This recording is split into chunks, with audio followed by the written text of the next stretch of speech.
Normalmente cuando se piensa en el agotamiento extremo, en este famoso síndrome del burnout de la cultura moderna, pues uno se imagina que las soluciones son algo muy contemporáneo. Sí, claro. O sea, uno piensa de inmediato en desinstalar aplicaciones del celular o, no sé, irse a un retiro de silencio. Exacto. Se piensa en esa desesperación colectiva que se siente literal en el ambiente un viernes por la tarde, cuando el cuerpo y la mente te dicen que la maquinaria laboral tiene que detenerse ya. Es casi como un instinto biológico, eh, esa urgencia de jalar el freno en emergencia. Hay como una expectativa general de que el fin de semana es la línea de meta para poder sobrevivir. Ajá, sobrevivir a la semana. Pero hay un detalle fascinante detrás de todo esto, eh, fíjate que esa pausa obligatoria, ese derecho a desconectarse, no es un invento de las leyes laborales modernas. Para nada. O sea, no nació en un departamento de recursos humanos. Sus raíces son increíblemente antiguas y la verdad tienen una profundidad filosófica que rara vez consideramos cuando apagamos la computadora el viernes. Totalmente. Son raíces que están súper entrelazadas con las formas más antiguas en que la civilización intentó estructurar su existencia. Sí, Y no solo hablamos de resistencia física o de no cansarse, sino de resolver un rompecabezas más grande, el de la psicología humana frente a la ambición. y por eso en nuestra inversión profunda de hoy vamos a desmenuzar un documento teológico que está muy interesante. Se titula Lección número 33, El Día de Dios. Ah, sí, ese documento Es es... súper denso pero fascinante. Nuestro objetivo hoy es rastrear esa evolución histórica, también psicológica y sociológica del día de descanso. desde el antiguo sábado hebreo. Exacta, desde ahí hasta llegar a lo que conocemos hoy como el domingo cristiano. Queremos entender por qué, al parecer, los humanos tenemos esta incapacidad crónica para detenernos por nuestra cuenta y necesitamos que nos impongan la pausa. Sí, pero oye, antes de meternos de lleno en este texto, creo que es súper importante hacer una pausa para aclarar algo sobre las fuentes. Ah, claro, el aviso. Sí, porque el documento que estamos explorando tiene un contenido que es profundamente religioso y teológico. Entonces, el objetivo de esta conversación no es promover ni respaldar estas creencias. Cero. La misión aquí es informar y analizar todo con total imparcialidad, tomar los conceptos históricos y morales tal y como los plantea el texto original. O sea, extraer la sabiduría sociológica de estas reglas milenarias, independientemente de la postura religiosa que tenga cada quien. Exactamente. Y bueno, para empezar a desenredar esto de por qué tenemos que descansar, el texto nos lanza un concepto que para el mundo antiguo era indiscutible, y es la noción de a quién le pertenece realmente el tiempo.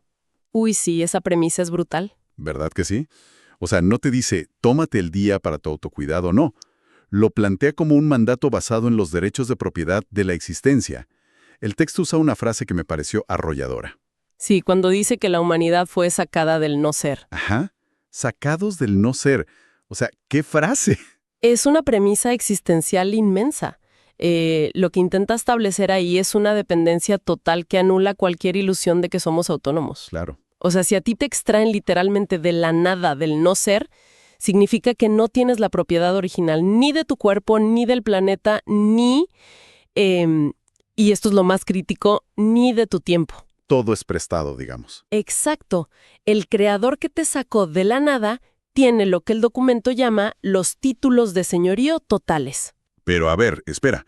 Si seguimos esa misma lógica, si hay una deidad que tiene el monopolio absoluto sobre cada segundo de tu existencia, pues lo más obvio para un gobernante antiguo sería decir, vas a trabajar para mí sin parar. Sí, claro, una servidumbre total. De 24/7, consagrando cada segundo, a producir o a rendir culto. Pero el texto hace un contraste rarísimo. Es un contraste súper contraintuitivo, fíjate, porque a pesar de tener ese dominio absoluto, el documento subraya un absoluto desinterés por parte de esta deidad. O sea, no le interesa explotarte. Exacto. En lugar de pedir el 100% de tu tiempo, exige que la maquinaria se detenga por completo un día. Y lo revelador es que no lo hace para beneficiarse a sí mismo, sino como una concesión directa hacia la fragilidad humana. A mí eso me sonó muchísimo a como cuando tienes que reiniciar tu celular a la fuerza porque se quedó congelado por tener 1000 aplicaciones abiertas. Me encanta esa analogía, sí. O sea, el sábado original no era, sal temprano para ir al cine. Era un reseteo forzado del sistema operativo humano. Te ordenan vaciar la memoria caché de tus preocupaciones, porque si no, el procesador literal se te quema. Se quema total. Y no es que el fabricante de tu celular necesite que lo apagues, es que el aparato no sobrevive sin el reinicio. Exacto. Y fíjate que en la etimología confirma esto. El texto explica que la palabra hebrea sabbat literalmente significa cesar, Cesar. no relajar. No es relajarse o tomar una siesta. Es detener en seco toda actividad material. Ahora, hay un detalle que siempre causa confusión y el texto lo aborda muy bien. Me refiero a este relato de Génesis donde dicen que Dios descansó al séptimo día. O sea, si es todopoderoso, ¿por qué necesita tomar aire? Claro, suena contradictorio, pero el documento lo explica de una forma bien sociológica. Argumenta que esta narrativa del Dios descansando fue, digamos, una figura retórica. Una metáfora. Ajá, una adaptación pedagógica para lo que el autor llama un pueblo primitivo, de conceptos sencillos. No es que Dios estuviera cansado. Fue como una lección práctica. Exacto, una lección objetiva súper fácil de imitar.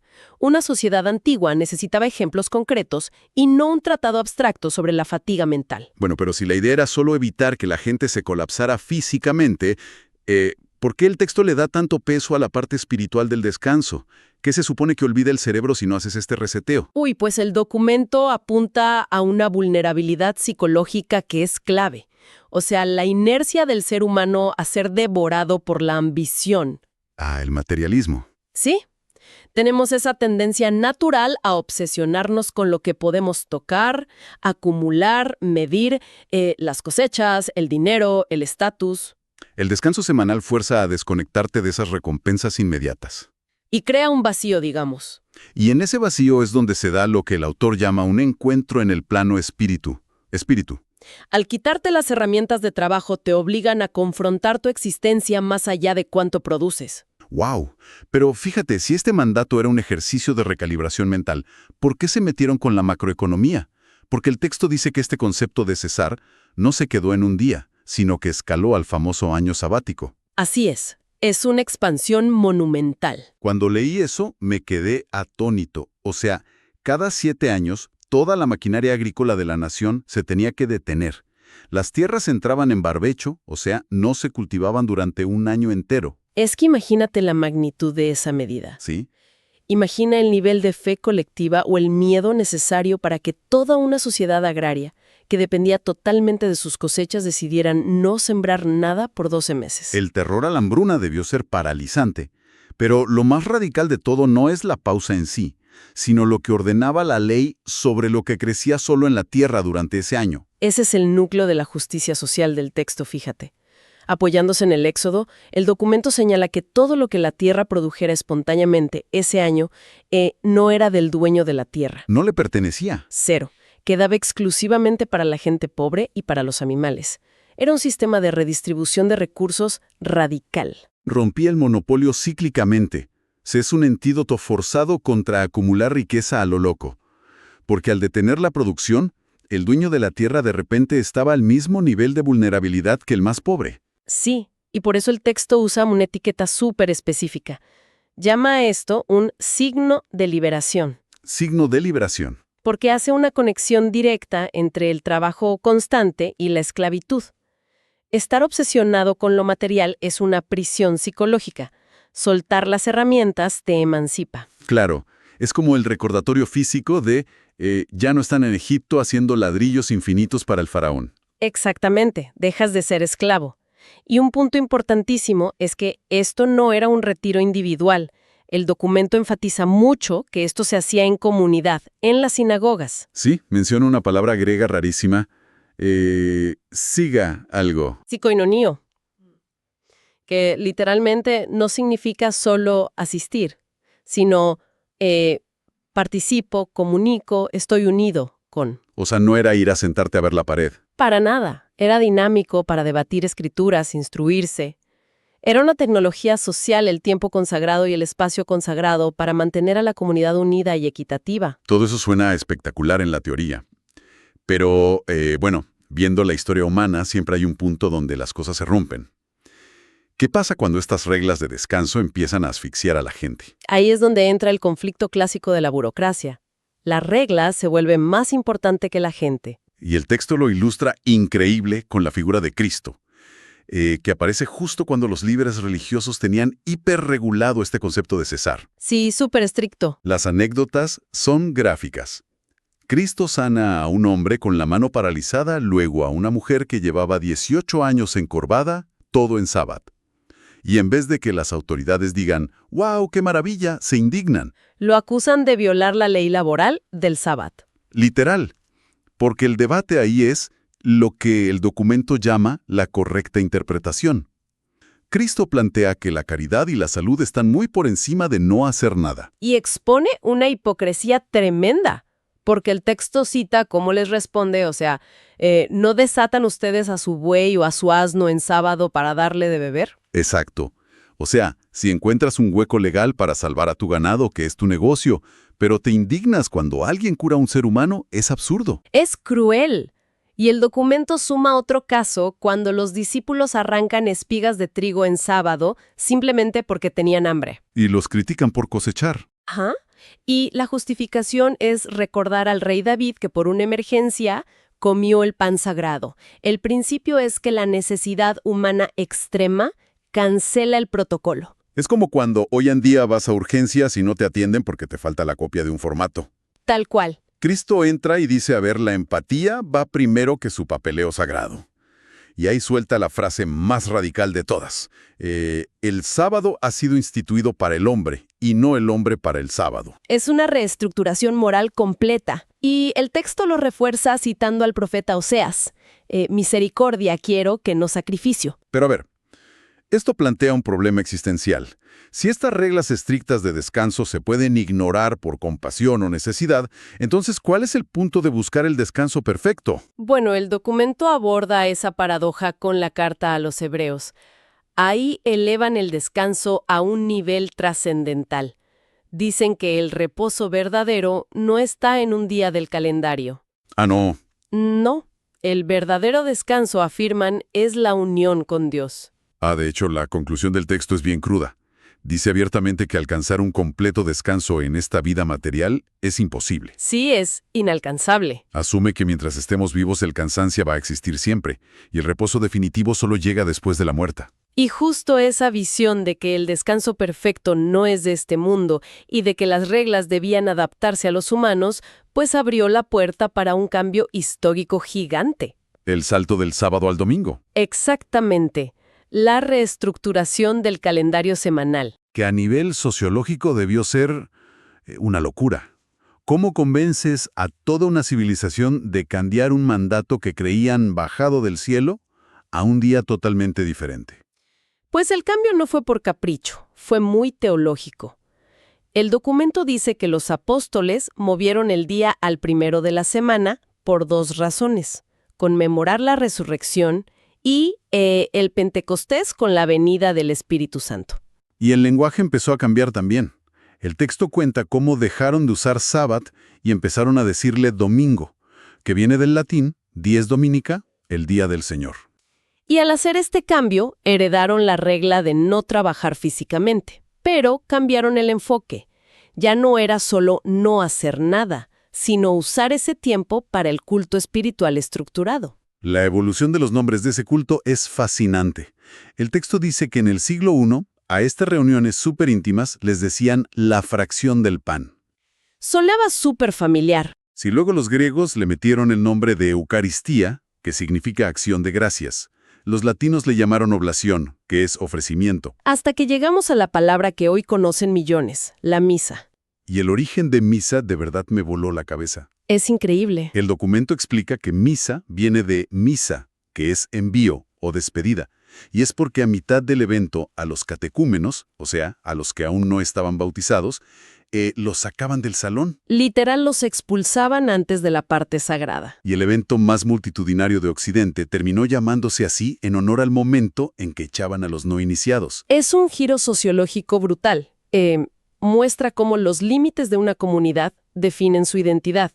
Y para los que sí se quedaban adentro, el texto describe este acto como un sacrificio. Pero muy distinto al antiguo. Claro, En la nueva ley ya no sacrifican animales, es el sacrificio de Cristo descrito como una víctima incruenta, o sea, un acto sin derramamiento de sangre física, una renovación simbólica. Y aquí el texto se pone súper analítico, porque disecciona la psicología detrás de esta adoración.